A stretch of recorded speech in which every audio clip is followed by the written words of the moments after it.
Welcome back to the King and Queen podcast. My name is Nina and I am your host.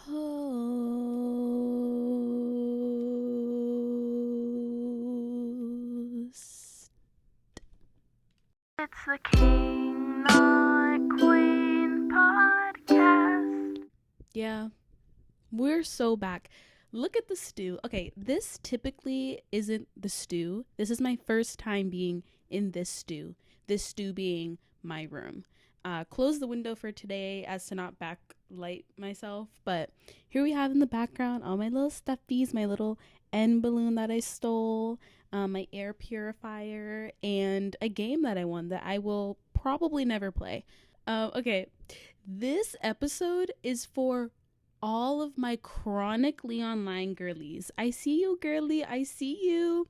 I am about to give one of the hottest takes of all time, and I'm ready to take any and all heat that comes from it because this episode is so important to me because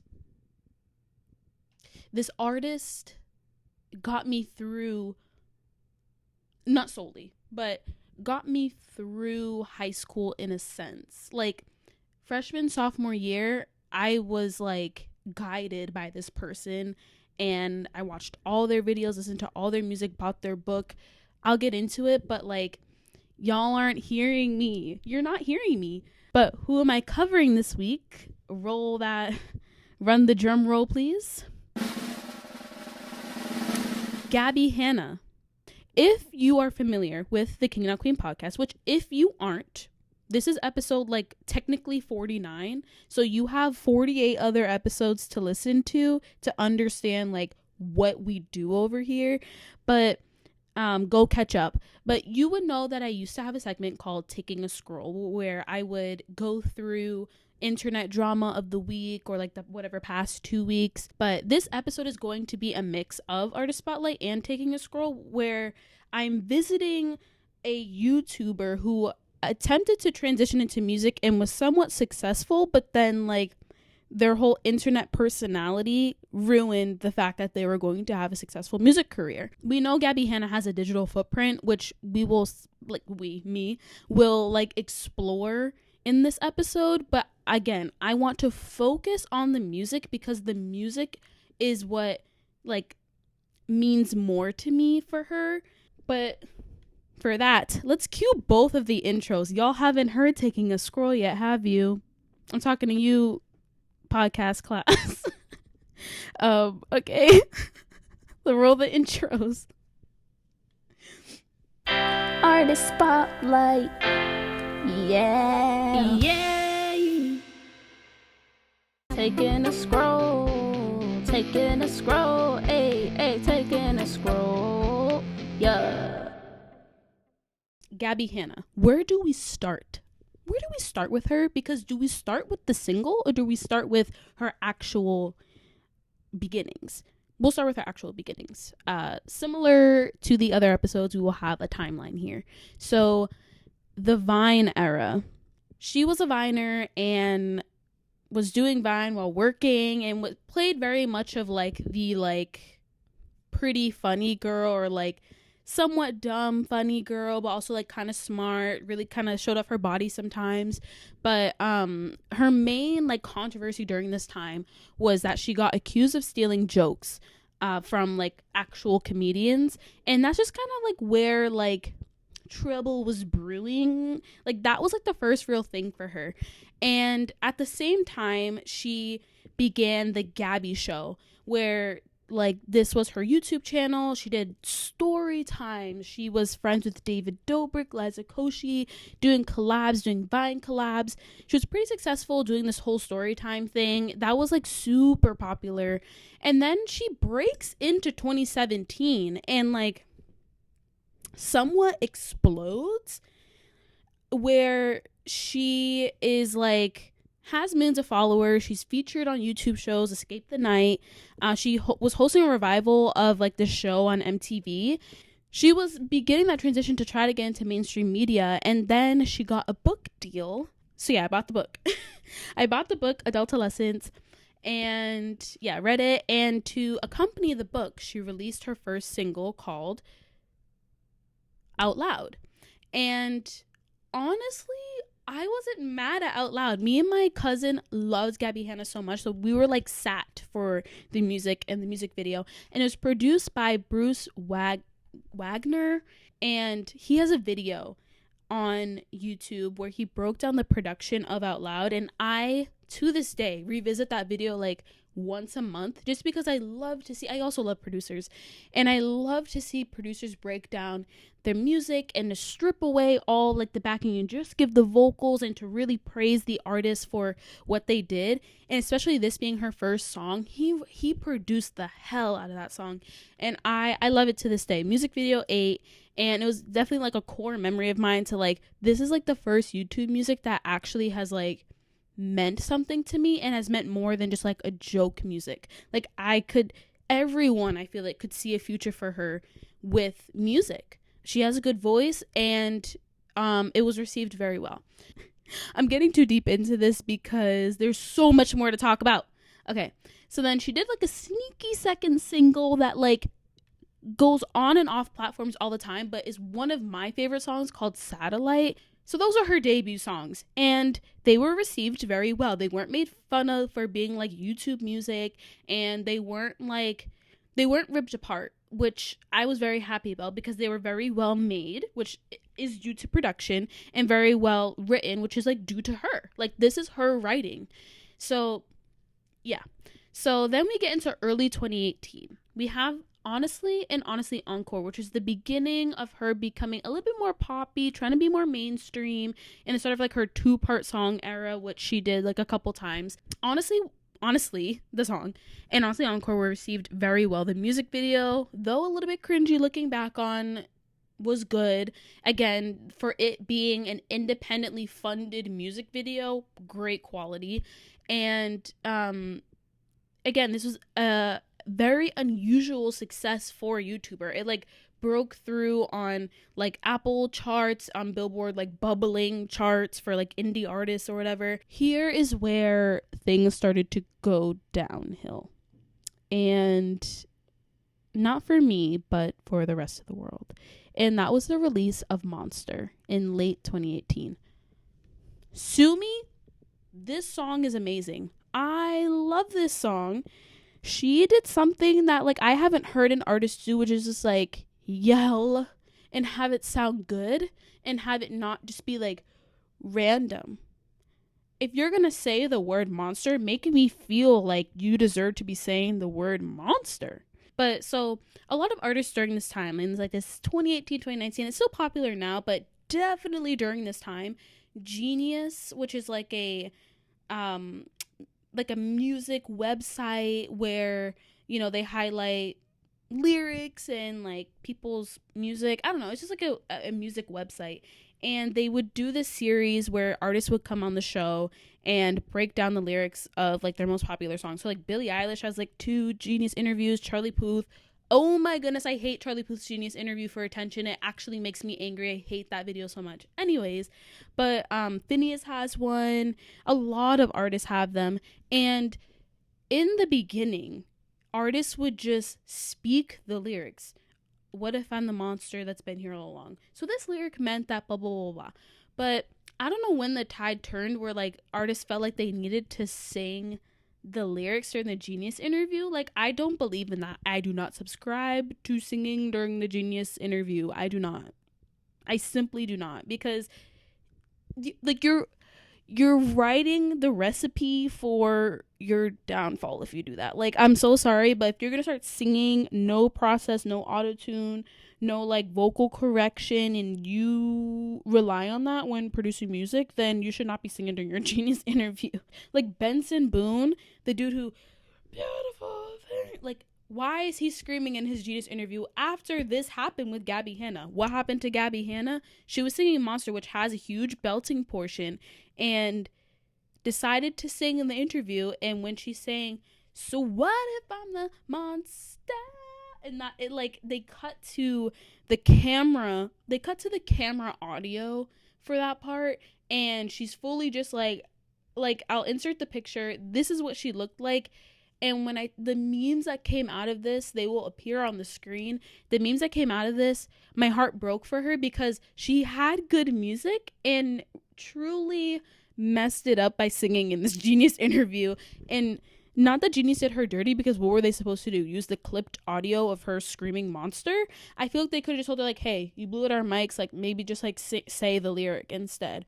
So after all the monster drama, starts to let up, we have her debut EP, which many people called an album just because it had so many tracks, even though there's only 6 songs on it. The EP called To a Mirror. And her first single from it was a song called Medicate. I remember where I listened to the song like 8 times in a row, and it was in Spanish class in 10th grade. And I loved this song so much. I think she sang it so well. I find something new I love about it all the time. And swallow, Dr. Smile, kill me with kindness, and don't ask about the side effects. Swallow hard, kill sadness with science. Am I just a simple person, or did that lyric slap? Goodness. This is like the 3rd time I said this. I think this is one of her best songs. I honestly think this is one of her best songs. This entire EP, beautifully executed, and that's why it performed pretty well for her being a YouTuber. The follow-up was a song called Butterflies. Absolute banger. And I love that song so much. And this is where one of my favorite rhymes in all of music happens. I have 2 favorite rhymes that I always go back to. Number 2 being from The Greatest by Billie Eilish. Man, am I the greatest? My congratulations is such like a beautifully written off rhyme that just flows together so well. Greatest and congratulations. You would never think to put that together, but it works so well. The one from Gabbie Hanna is so simplistically beautiful that I always, every single time I hear it, I'm like, oh, like that's the sound I make, every single time. And it's it comes at the end of the song. Butterflies, butterflies, butterflies will break your heart. But if I knew from the start, why would I give this a try? Maybe I like to hurt sometimes. Butterfly and but if I is such like a obviously rhyme, but is like gut wrenching. Those butterflies. But if butterfly. Nobody gets it. Okay, anyways, that's one of my favorite rhymes in all of music. Her and Billie Eilish. Like, who am I comparing right now? Anywho, follow up after that. Perfect Day, a true story. I saw I love you written in the steam, and I couldn't help but smile at the sweet message you left me. Oh, so cute. But it wasn't in your handwriting? Then those happy little letters were the saddest thing I'd ever seen. Drawing back to the fact that the cover of the EP is the I love you written in the steam that she saw in the song. Who gonna tell him? At the end of the day, this is truly a no-skip EP, and I struggle to find albums and EPs that I can just hit play and listen to straight through. I can do that with this EP, and it deserved all the praise it got. It's a beautiful, complete body of work that loops around to the beginning. Wonderful success for the album, wonderful, but you know what happens after 2019. You know where we were. But she released her second book called Dandelion. I didn't buy this one, but I did read snippets here and there, but it wasn't really well received, and she tried to do the whole book release and single thing again, which the song Dandelion wasn't bad, but it just kind of fell flat compared to Out Loud, because you can't do the book release and song thing again. It's hard to execute again because it's not new. It's new anymore. You already did that. The controversy again was starting to catch up with her, and that's when she kind of quieted down in 2021. She really, like, the things were resurfacing, lots of exposed videos, lots of feuds just like boiling up and breaking, and that led to just like no music talk. I think she like deleted her YouTube channel. She deleted a lot of videos off her YouTube channel, changed the name, went back and forth on the name, was just super quiet about things. And then she returned to music and to social media in 2022 to 2023. And there's a running theme in these episodes of like TikTok, which obviously because TikTok has just become huge in the past, whatever, like 5-6 years. But I need everyone to sit down and hear the lesson that is coming out of my mouth right now. Do not attempt to have a TikTok comeback. Charlie Puth tried to have a TikTok comeback and appeal to the wrong audience as a grown 30-year-old man, now like 32, 33. He was appealing to an audience of teenagers who, like, don't understand that he's talented, like the older generation, like me, the generation that knew him from back in the day and that want to see him grow up. I want to see you grow up, Charlie Puth. And by going on TikTok and being like, here's what I did with a pickle and a glass and a knife, and these are the sounds that I made with the pickle, glass, and the knife. Like, nobody cares, Charlie Puth. I'm so sorry. But and then Brockhampton, not that it was their fault that their song became TikTok famous, but they kind of didn't capitalize off of it in the correct way. And then that just kind of led to their downfall. And they let TikTok take them and take more than just the song and take them and turn them into like, guys, remember your Brockhampton phase? And then that's just like, it just went downhill from there. So Gabbie Hanna trying to come onto TikTok and have kind of just like document struggles that shouldn't have been documented on TikTok to begin with, and then coordinating them with music announcements, A, concerned fans a lot, and B, angered fans a lot once they found out kind of what the motive was behind things. She released her debut album in 2022 titled Trauma Queen. I didn't really listen, like I stopped listening after Bad Karma because I just didn't really vibe with the music anymore. That wasn't really, who I was. Our final chapter, Where Are We Now? She moved back home to Pennsylvania. Again, I thought it was so important to highlight the success and the beauty of her music instead of focusing on controversy, where you can find that kind of everywhere, and there's not enough like valid critique and like understanding and analysis of the direction her music took throughout her career. And that's what I hope to have done here today. But that's all I have about Gabbie Hanna. Let's get to New Music Friday. I have 2 songs this week, which is very much against my typical thing, but I've been super into like musicals and like big musical numbers. I had like a flashback to the song I really liked from In the Heights, and it's a song called Blackout, and I like the original Broadway cast version a lot more than the musical one, like the movie, because the movie one just kind of messed it up, and I like a lot of how the musical one sounds, like the original cast. But yeah, such a great song.